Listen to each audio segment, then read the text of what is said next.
우리는 선택받아야 합니다. 선택받았다고 하는 것은 특별해진다라는 소리입니다. 우린 특별해야 돼요.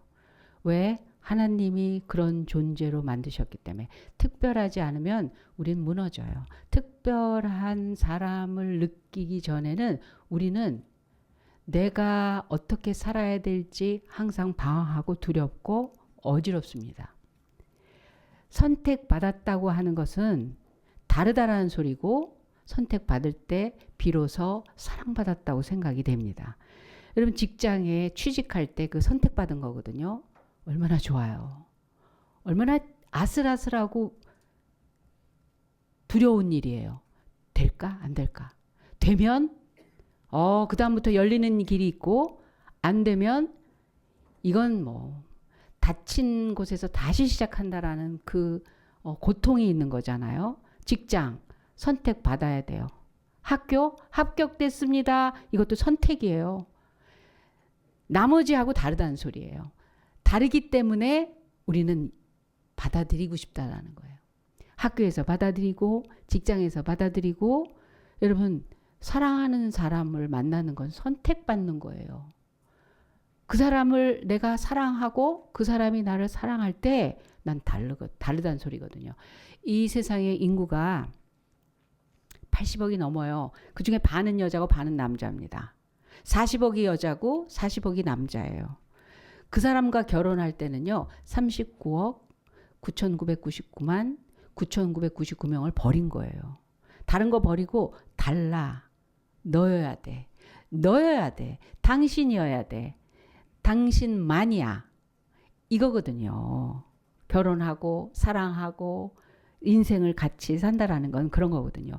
그래서 그렇게 특별해지면 불안했던 그 불안정이 안정으로 바뀌어요.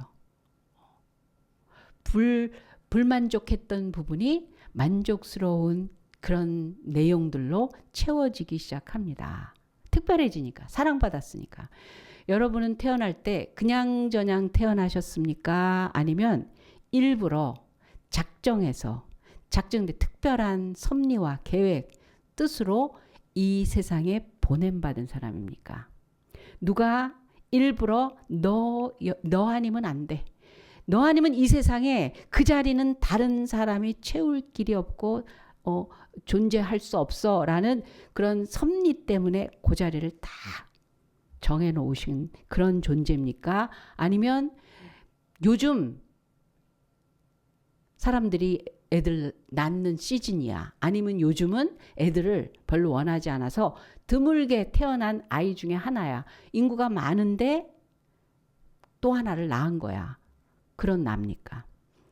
우리는 그렇게 일부러 작정되고 특별하게 주어진 인생인 것이 될 때만 비로소 진정한 자기 존재감을 갖는 사람들입니다. 왜냐하면 하나님이 그렇게 지으셨기 때문에. 별나게, 특별하게, 대단하게, 위대하게 이유와 계획과 뜻을 고이 하나님께서 만들어서 너는 누구다. 그런 정의를 내려서 보내셨기 때문에 그럴 때야 비로소 내가 나인 것을 충족할 수 있거든요. 여러분은 상품입니까? 아니면 작품입니까?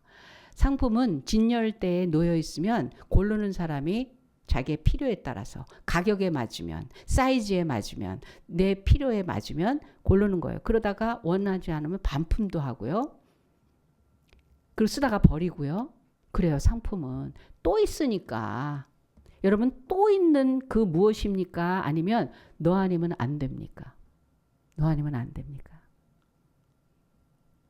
하나님의 세계에서는 너 아니면 안 되는 그런 존재예요. 그런 존재예요. 우리는 그런 다름과 선택받음과 사랑받음과 특별해지기 위해서 몸부림을 쳐요. 이뻐져야 되고 실력 있어야 되고 남보다 더 나은 무언가를 갖춰야 되고, 몸부림이죠. 난 달라 이렇게 자기 어필도 해야 되고요. 쉽지 않아요. 어떤 아이가 태어났을 때 부모님한테 버림받은 아이예요. 그래서 어떤 기관에 있다가 갓난아기일 때 입양됐어요. 이 부모님이 지극정성으로 사랑하시죠. 잘 키웠어요. 그러면서 언젠가는 이 아이한테 얘기해 줘야지 그랬어요. 너는 부끄러울 일도 없고 잘못된 것도 아니고 우리가 정말 원해서 선택할 때 분명히 내 자식이야. 그리고 너는 특별나. 그런 상태에서 그러나 혹시나 나중에라도 알게 됐을 때 그 의심하거나 상처받지 않게 하려고 언젠간 얘기해야지 그렇게 생각을 하고 있었대 이 엄마 아빠가. 그런데 이 어린애가 그 공연히 과잉으로 관심 갖고 얘기하는 분들이 종종 있잖아요. 그러니까 얘가 길거리에서 그 동네에서 지나가는데 어떤 사람이 아유 어쩌다가 저렇게 지부모 밑에서 크지 못하고 버려졌다가 그래도 쟤는 그나마 다행이지. 좋은 사람 만나서 걱정 없이 사니 다행이지. 이런 거를 들었어요. 그 이야기를 아는 사람이 아이한테 얘기하면 아이들이 또 얘기하잖아요. 너무 충격이었어요. 여러분 지금 현재 엄마 아빠 있고 그리고 엄마 아빠가 잘해주고 나는 부족함이 없고 의심하지 않았는데 내 친부모가 아니라는 거에서 왜 충격받을까요? 왜 실망할까요? 왜 상처가 될까요? 선택받은 자가 아니라는 걸 알기 때문에 그래요. 태어날 때 일부러 너여야 돼가 아니라 아무렇게나 대우받은 것이 첫 출발이에요. 버려지는 인생으로 취급받았어요. 그러니까 자기 존재가 바닥인 거예요. 땅속으로. 바닥이 아니라 마이너스인 거예요. 나 아무것도 아니네. 나 별 볼 일 없네. 한 가족인데도 차별이라는 거는 그거를 느끼게 하죠. 같은 형제인데도 차별을 받으면 그런 걸 느끼지 않겠어요? 그러다 보니까 살인적인 욕구가 일어났던 게 요셉의 형제들이잖아요. 아버지가 막내한테 채색 옷을 입혔다. 그 채색 옷을 입혔다라는 건 장자에게만 주는 특권이었거든요. 그때 장자는 유산 상속 100%예요. 아버지가 상속할 때 주고 싶으면 첫아들한테 몽땅 주고 나머지한테 안 줘도 상관없어요. 뭐 만약에 첫아들한테는 다 거의 주고 조금 나눠줄게. 그래도 할 수 없는 거예요. 아니 아들들이 10이 있는데 11번째 막내. 그때는 막내였죠. 걔한테 장자권을 준 거나 마찬가지니까 너무 속상한 거예요. 다들. 이 아이가 아무런 그 부족함을 못 느끼다가 집에 와서 울면서 얘기하는 거예요. 엄마, 나 주워 왔어? 나 진짜 난 거 아니고 나 주워 온 애야? 울면서 물어본 거예요. 얼마나 난감해요. 나중에 때가 되면 편안하게 얘기될 수 있는 얘기해 주려고 했던 내용이지만 지금은 얘는 버림받은 상처를 가지고 그리고 무가치한 자기를 이제 마음에 크게 심어지고 사람들한테 손가락질이나 놀림감이 되는 그런 조건에 평생 그거를 안고 가야 되는 상태가 됐는데 뭐라고 얘기해요? 그거 사실이니까. 주워 온 거 사실이잖아요. 입양된 거잖아요. 있는 애를 그냥 이제부터 데려다 기를게 한 거잖아요. 내가 난 게 아니잖아요. 하나님 믿는 사람은 이때 다른 거예요. 하나님 이 아이한테 이 소중한 선택받은 아이라는 거 신에게 조물주 절대자에게 그 인생이 얼마나 소중한지 일부러 사람으로 지으시고 그리고 일부러 모든 것을 정하시고 이렇게 만들어서 작정하신 그거를 어떻게 설명을 해야 될지 이 어린아이한테 그다음에 이렇게 장롱이 있는데 그 위에 항아리가 있었대요. 항아리가 어떤 항아리냐면 캔디 논 항아리. 여러 가지 캔디가 들어있는 항아리가 이렇게 있었다는 거. 유리 항아리가. 근데 그걸 딱 보는 순간 하나님이 지혜를 주신 거예요. 그래서 그거를 내려다가 쏟았대요. 사탕 뭉지들이 이렇게 쫙 풀어지잖아요. 그래서 엄마가 하나님 앞에 기도했어. 하나님 이쁜 아이 주세요. 하나님이 사랑하는 예쁜 아이 주세요. 그랬더니 하나님이 이 사탕처럼 확 보여주시면서 이 중에서 네가 제일 이뻐하고 사랑하는 애를 네가 골라. 그럴 때 골랐더니 너야. 그랬더니 그때서 아이가 확 웃으면서 선택받았어요. 하나님한테 선택받고 엄마 아빠한테 일부러 작정된 아이 작품으로 선택받은 거예요. 여러분은 상품입니까? 작품입니까? 진열되어 있는 어떤 것 중에 그냥 어떻게 하다가 걸려든 그런 인생입니까? 아니면 나여야 하는 그 많은 내용들을 담고 하나밖에 없는, 여러분 하나밖에 없는 특별한 존재인 거는 얼굴이 증명하고 있어요. 얼굴 같은 사람이 없잖아요. 비슷하다 해도 놀라는데 특이하다고 얘기를 하는데 다 달라요. 짐은 다르고 많은 것들이 다르잖아요.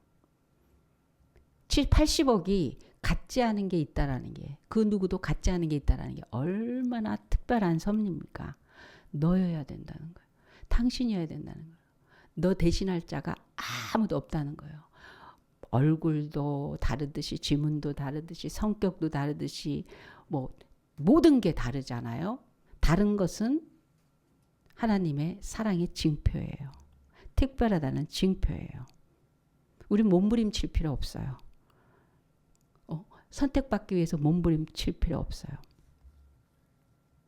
하나님이 이미 작정된 자로 나를 부르시고 선택하셨다는 것, 그 영광을 누릴 수 있는 오늘부터 이제까지 그래야 했듯이 더 확실하게 그것을 확신하는 시간이 되시기를 예수님의 이름으로 축원합니다. 하나님께서 예루살렘의 복음이 전파되기 시작을 하니까 사람들이 막 밀물듯이 몰려와요. 근데 모이고 그게 다예요. 하나님이 가만히 있을 수가 없는 거예요. 왜? 작정된 자를 보면서 또 작정됐지만 아직 작정되지 못한 지 인생 사느라고, 상품으로 사느라고, 작품이 되지 못하고 상품으로 살아가고 있는 유리하는 영혼들을, 방황하는 영혼들을 어느 곳으로 가야 될지 방향도 없이 결국은 내딛다가 지옥으로 가는 인생들을 보잖아요. 작정된 영원한 절대주 전능자 하나님에게 선택받은 그 인생이면 다르죠. 아니, 기업에서 나를 선택해도 다른데, 기업 회장이, 그 오너가 나를 특별히 그 다음 후계자로 선택을 해도 다른데, 피 하나 섞이지 않았어도 마음을 그렇게 먹고 그 다음부터 나와 함께 관계하기 시작하면 인생이 다른데, 절대자 하나님이 나를 작품으로 일부러 이렇게 지으셨다는 그것을 알고 담고 경험하고 살아가는 그 순간부터 다르지 않겠어요? 이 예루살렘에 모여있는 사람들이 그냥저냥 거기에서 머물고 있으니까 하나님이 흩어놓기 시작을 했어요. 작정한 자를 찾으라. 작정한 자를 찾으라. 예수님께서 이 땅에 오신 이유는 오직 목적이 하나입니다. 영혼 구원입니다. 이 세상 모든 사람이, 그 어떤 사람도 멸망당하지 않고 다 구원받기를 원하십니다. 즉 하나님의 작전 속에, 섭리 속에 특별한 인생으로 건져지기를 원합니다. 그렇기 때문에 주님의 최후 명령은 우리에게 최고의 관심사가 되어야 합니다. 우리가 그거 가지고 여러 모양으로 하나님을 믿고 섬기고 있지 않겠습니까? 근데 이들이 흩어지면서 전도하면서 이 복음이 전파되기 시작한 거예요. 그래서 이곳저곳으로 전도 여행을 가게 됩니다. 전도 여행 코스를 보면 걷기도 하고 배도 타고 산을 넘기도 하고, 그래서 모든 종류의 위험을 감수하면서 옮겨가고 됐어요.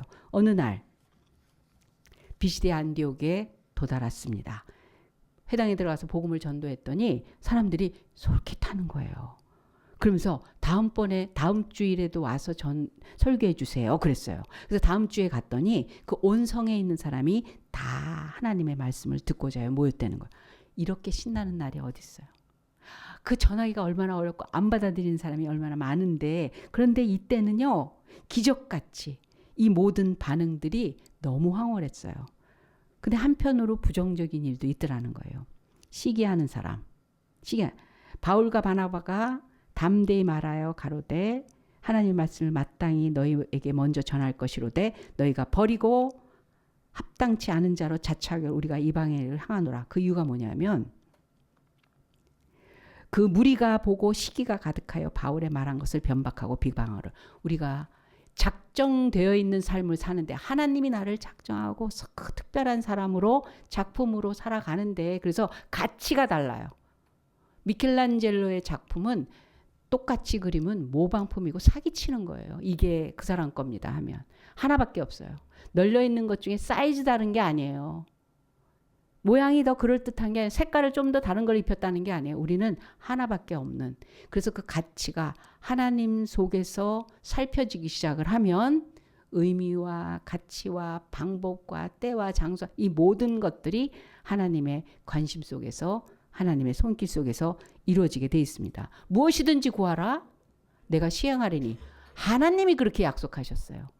아니 돈 많은 아버지도 내가 다 해줄게 그래도 못하는 게 있는데 안 되는 게 있는데 부딪히는 게 있는데 하다 보면 방향도 서로 다를 수가 있는데 하나님은 무엇이든지 구하라. 그 무엇이든지라는 의미 속에서 참 정말 작정된 자의 무엇이든지는 다른 무엇이든지예요. 구하는 게 다른 구하는 거예요. 이루어지는 것도 이 세상에서는 경험될 수 없는 그런 일들이 경험되는 거예요. 그걸 시기하는 자가 있더라는 거예요. 하나님을 시기하고 반박하고 비방하고 그리고 핍박하고 내쫓기까지 하는 일이 벌어져요. 이들은 하나님의 충만한 그 작정된 자를 추수하는 동시에 쫓겨나는 일까지 경험을 합니다. 그때 또 옮겨가는 거예요. 하나님이 어떤 분이십니까? 작정하시고 이루시는 하나님이에요. 하나님은 작정하시고 이루시는 분이세요. 아브라함에게 두 가지 꿈을 주셨어요. 하나는 영역을 주셨어요. 가나안 땅이라는 영역을 주셨어요. 너는 이곳에서 살 것이다. 이곳에서 모든 일을 이룰 것이다. 그리고 그것이 자손들에게 증거가 되게 하셨어요. 그리고 불가능한 일, 진짜로 불가능한 일, 100세의 아들을 주셨습니다. 기어코 그 꿈이 이루어지도록 하나님은 작정한 것을 성취하셨습니다. 요셉에게 꿈으로 어릴 때 어떤 삶이 될 것이다 라고 얘기하셨어요. 그 아이는 그거를 어떻게 이루어야 될지 세미나 가본 적도 없고 무슨 훈련 받겠다고 어느 조직이나 학원에 간 적이 없어요. 그냥 살았어요. 그냥 이끌림대로 살았어요. 생각하지 못한 어려움이 왔는데 그걸 하나님의 이끌림 속으로 그냥 감당을 했어요. 그랬더니 노예로 끌려간 줄 알았는데 거기서 나올 때 총리로 나옵니다. 왜? 하나님의 꿈이 그거였거든요. 사람들이 너희 앞에 와서 절할 것이다. 다스리는 자가 될 것이다. 노예 때는 의심했을 수도 있어요. 우리는. 근데 요셉은 의심하지 않았어요. 하나님이 형통케 하시는 것들을 경험할 수 있었어요. 노예 때도. 그래서 총리로 거기서 나와서 그 나라, 그 시대만 해결한 게 아니라 주변에 있는 사람들까지도 주변 국가에 있는 사람들까지도 그 기근을 식량을 주면서 다시 살릴 수 있는 그런 다스리는 역할을 하게 됩니다. 아무나 하나님 믿는 줄 아세요? 아니에요. 작정된 사람이 믿는 거예요. 이 말을 우리가 오해하는 게 뭐냐면 그러면 믿을 사람은 믿고 어차피 안 믿을 사람은 안 믿는구나. 아니, 하나님의 작정 속에서의 삶을 살아가는 사람이 된다라는 뜻입니다. 그것이 예수님 믿는 거예요. 예수님을 영접하고 예수님이 구원자시고 예수님을 내가 주인으로 모시는 그런 자세로 그런 자리에 내가 인생살이를 시작하게 되면 누가 꼭 일부러 작정해서 그렇게 할 수 있도록 하는 삶이 된다는 소리예요. 근데 이 하나님께서 그래서 작정한 사람으로 저희들을 찾으시고 그 삶으로 인도해 주실 때 작정되어 있는데 아직 부름받지 못한 사람이 그득하잖아요. 하나님은 작정하신 사람을 찾으실 때 이미 구원받은 우리, 찾아진 우리를 통하여 그 사람들을 사랑으로 붙드신다라는 것을 잊으면 안 된다는 거예요. 이미 작정된 자를 부르셔서 아직 부름받지 못한 작정자를 찾으신다는 거예요. 그래서 핍박받을 때 바울과 바나바에게 그렇게 말씀하셨어요. 하나님은 작정한 자를 꼭 찾으셔서 그들에게 하나님을 알게 하신다라는 거예요. 이방인들이 듣고 기뻐하며 하나님의 말씀을 찬송하며 영생을 주시기로 작정된 자는 다 믿더라. 이 말을 역으로 해석을 하면 하나님을 믿는 믿음이 들어왔다는 건 이미 하나님의 작품으로 이제 전환이 됐다는 거예요. 그 인생 상품된 인생의 그 구석구석을 어쩌다가 이렇게 걸려들었는지 몰라. 우리 집구석. 어쩌다가 나는 이렇게밖에 못하는지 몰라 하는 어쩌다가 걸려든 거. 그런 내용들이 다 바뀌는 거. 일부러. 그것이 얼마나 소중하고 가치 있는 일들로 귀한 하나님이 귀하다고 그렇게 결정하고 정의 내리는 삶으로 뒤바뀌게 될 것인지를 말씀하셨다는 거예요. 그래서 우리는 예수님 믿어요. 이렇게 얘기할 때 어떤 마음이냐면 또 말도 이렇게 해야 돼요. 나는 하나님이 작정한 사람이에요. 그래서 믿어지는 거예요. 그래서 나한테는 이런 일이 벌어지는 거예요. 그리고 앞으로 그렇게 될 거예요. 하나님의 약속이 이미 성취된 사람으로 우리는 그렇게 믿고 살아야 될 것이 이런 자부심을 가지고 살아야 할 것입니다. 그리고 아직 부름받지 못한 작정자는 우리를 통해서 그 선택받았다라는 것을 이제 알게 될 것입니다. 그럼 우리는 이런 상황에서 어떤 자세를 가져야 될까요? 바울과 바나바처럼 당연히 우리는 전해야 되는 거예요. 하나님께서 각자의 꿈에 나타나셔서 지옥 보여주고 천국 보여주고 믿을래 안 믿을래? 그럼 다 믿겠다고 할 거예요. 우리 하나님 그런 방법으로 안 해요. 왜 그런지 아세요? 우리를 기계로 만나는 것을 원하시지 않기 때문에요. 이를 성취하는 목적으로 우리를 도구로 쓰시는 게 하나님의 뜻이 아니기 때문에 그래요. 자식을 낳았는데 야 엄마 아빠 찾을 것도 없어. 원하는 거 다 줄게. 다 각자 자기 하고 싶은 대로 살면서 필요한 거 걱정하지 말고 다 공급해 줄 테니까 징징거리지 말고 속상해하지 말고 그냥 말만 해. 은행 통장에다가 따박따박 돈을 충분히 넣어주는데 한 번도 만나거나 대화하거나 서로 어울릴 그런 시간을 가질 필요가 없다고 여기는 그 속에서 만약에 태어나서 산다면 그건 지옥일 거예요. 옛날에 오렌지족이 있었어요. 자기네들끼리 규율이 있어요. 하루에 그때 돈으로 400만 원 이상 쓸 것.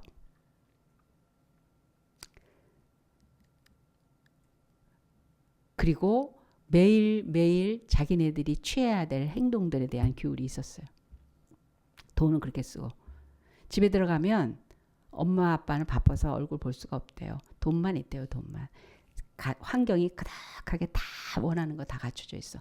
그런데 사람은 왜 타락을 하죠? 그 많은 돈을 가지고 왜 쾌락으로 빠지고 의미가 없고 그저 재미 쫓아다니는데 매일 똑같은 거는 재미없으니까 매일 다른 변태적인 걸로 가냐고. 왜? 진짜 충족은요. 누구로 인해서 내 존재가 어떤지를 확인받을 때예요. 미국에 있을 때 전도사님 부부를 신학교에서 알게 있었어요. 근데 이제 2세들이죠. 오렌지 카운티 LA에서 온 사람들이었어요. 네, 그분들이 너무너무 정말 2세 목회를 할 수 있는 오목사님보다 더 젊은 분들이었어요. 네, 그런 얘기를 하더라고요. 18살 돼서 독립해서 자기가 등록금도 벌고 알바해서 생활도 하고 그 엄마 아빠가 너무 이뻐하고 기특해하고 왜 공부도 잘하고 뭐 자기 생활 잘하니까. 그런데 자기 결혼했는데 아이를 낳으면 절대로 네가 알아서 잘 살아라 이렇게 안 할 거라는 거예요. 당연히 무조건 엄마가 다 해줘 아빠가 다 해줘 이건 말도 안 되는 거죠. 그런데 다른 건 해도 등록금은 꼭 대주겠대요. 왜냐하면 자기가 등록금도 벌고 돈을 벌어서 막 사는데 지장이 없다 보니까 약간 엄마 아빠를 대충 자기랑 비슷한 수준으로 느껴지더래요. 엄마 아빠도 별 얘기 없고 알아서 잘하는데 뭐.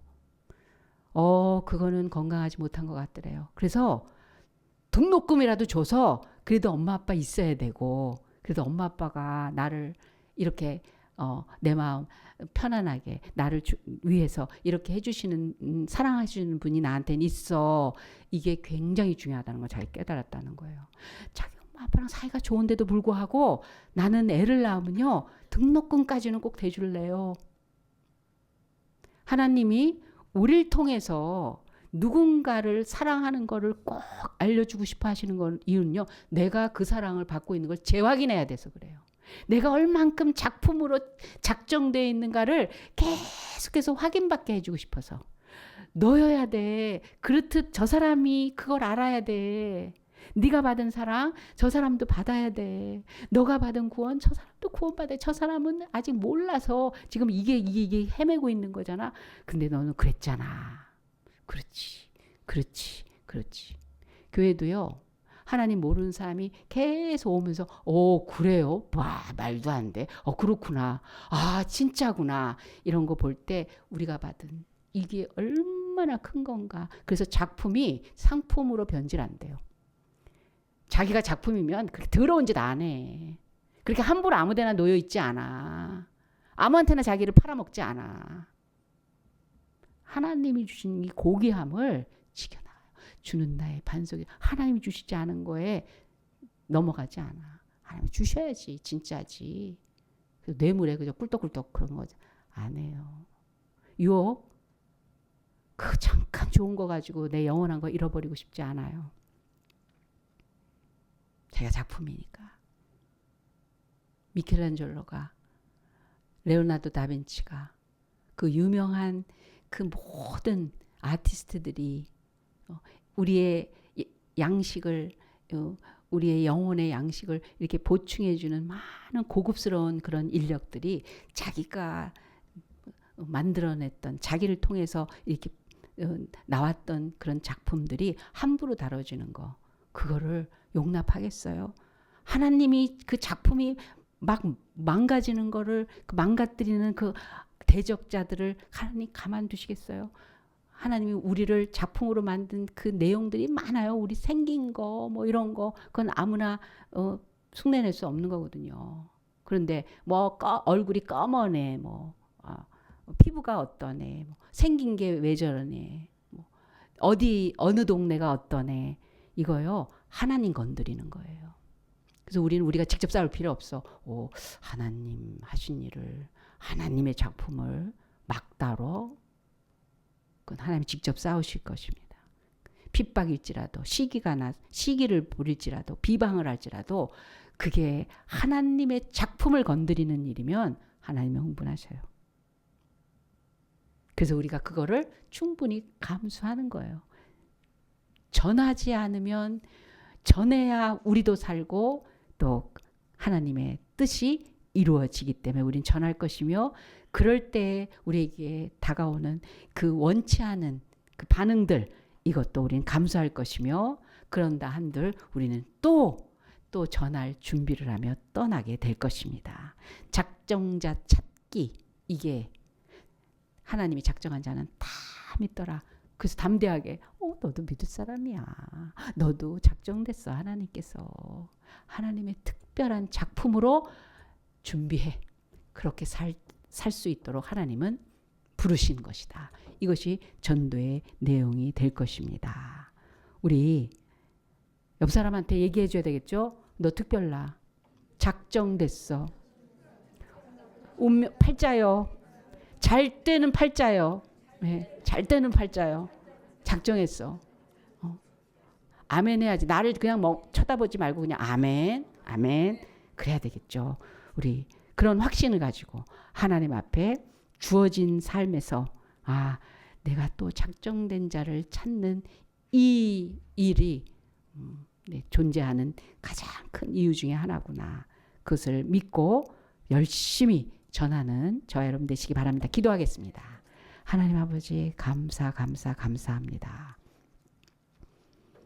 우리가 무엇이 간데 그렇게 일부러 그렇게 선택하셨습니까? 그렇게 지으셨습니까? 그렇게 만드시고 그렇게 찾아주셨습니까? 주님께 선택받아서 최고입니다. 주님이 알아주시니 인정해 주시니 감당할 길이 없습니다. 내 힘으로 세상에서 인정받는 그걸로 몸부림치는 거 이제 내려놓고 하나님이 알아주시고 인정해 주시고 작품으로 결정해 주시는 순간 이제부터 그 수준으로 살 수 있도록 주님께서 하나에서부터 10까지 간섭해 주시는 그 힘 의지하며 살겠습니다. 주님, 그리고 아직 그 작정된 거 모르고 세상 방식으로 살아가는 불쌍한 영혼들 하나님이 작정하셨다고 담대하게 전하며 우리 이 믿음의 공동체, 낙원 공동체, 하나님 나라의 공동체로 함께하는 그 축복 기대하며 열심으로 전할 때 주님이 열매로 하나님의 영광 나타내 주시옵소서. 감사하며 예수님의 이름으로 기도합니다. 아멘. 지금은 우리 구주 예수 그리스도의 은혜와 살아계신 하나님 아버지의 극진하신 사랑 많으심과 성령 하나님의 감화 감동 역사하심이 하나님의 선택 속에서 특별한 그런 소중한 가치 있는 인생이 되어 그 인생됨을 선포하며 그런 인생을 찾아 나서기로 작정한 우리 새롬교회 성도들과 그 가정과 하는 일 위에 지금부터 영혼까지 함께 하실지어다. 아멘.